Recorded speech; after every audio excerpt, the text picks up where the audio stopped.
নমস্কার। আজকে মঙ্গল গ্রহ ট্রানজিট নিয়ে আলোচনা করব।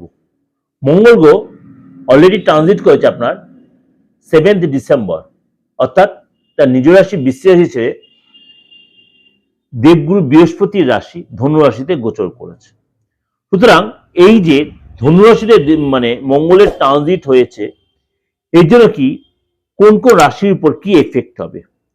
কারণ মঙ্গল হচ্ছে আপনার ঊর্জার কারক গ্রহ, মঙ্গল হচ্ছে কনফিডেন্সের কারক গ্রহ, মঙ্গল হচ্ছে রক্তের কারক গ্রহ, মঙ্গল হচ্ছে জমির কারক গ্রহ।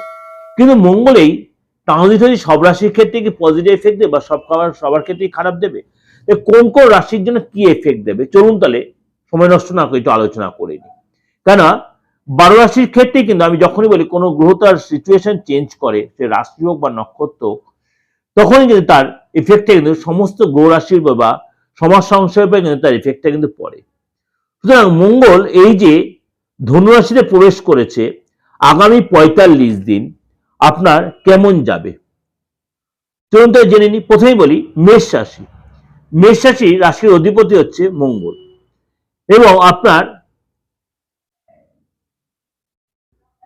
নবম ভাবে এই গোচর হচ্ছে, অর্থাৎ নবম ভাবে এই গোচর মঙ্গলের ধনু রাশিতে এই গোচর কিন্তু আপনার ভাগ্যের ঘরে, ভাগ্যের ডেভেলপ আসবে, চাকরির জায়গায় উন্নতি, যারা চাকরি খুঁজছিলেন বা চাকরি করছেন তারা উন্নতি পাবেন এবং বিদেশ যাত্রা হবে।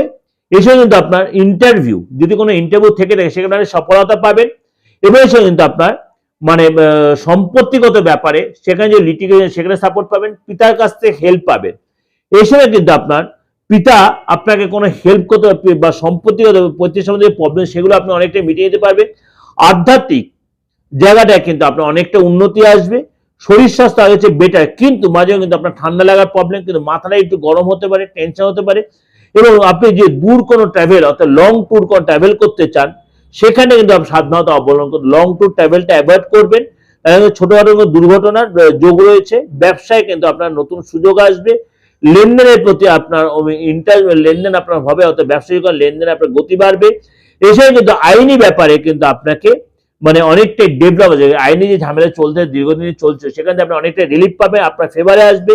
ঘরে পরিবারে আপনাকে ডেভেলপ আসবে এবং পদ প্রতিষ্ঠা হবে এবং অনেকটা আপনি এখান থেকে মানে হেল্প পাবেন, বা আপনি যে প্রবলেমটা আপনি সাফার করছিলেন যদিও আপনার 7.5 চলছে তাও বলছে আপনার জন্য যথেষ্ট ভালো সময় আসছে। অর্থাৎ এই আগামী 45, খালি মাঝে মাঝে শরীরটা একটু ভাইরাল ফিভার, সর্দি কাশি প্রবলেম হতে, মাথাটা গরম হতে পারে, ইগো প্রবলেম হতে পারে, কথাবার্তা আপনি হয়তো রেগে গেলেন, এইগুলো আপনাকে একটু সাফার করতে হবে। কিন্তু ওভারঅল কিন্তু 9th হাউসে মঙ্গল আপনার এই ট্রানজিট, আমি কিন্তু এটা ট্রানজিট বললাম, এটা কোনো মানে আপনার ব্যক্তিগত অবস্থায় মঙ্গলের 9th হাউসে মঙ্গল তখন একটু ডিস্টার্ব হতে পারে, কিন্তু এই যে গোচরের মঙ্গল সিচুয়েশন সেটা কিন্তু আপনার যে যথেষ্ট সুখবর বয়ে আনছে আপনার জন্য।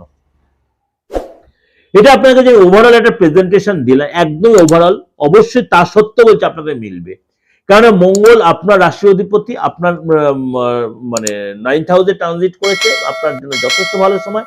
যদি দেখছেন কোনো এফেক্ট হচ্ছে অবশ্যই কনসাল্ট করে নেবেন এবং তার প্রপার প্রতিকার করে নেবেন, তাহলে আপনি সেখান থেকে অনেকটাই রিলিফ পাবেন। নমস্কার, ভালো থাকবেন।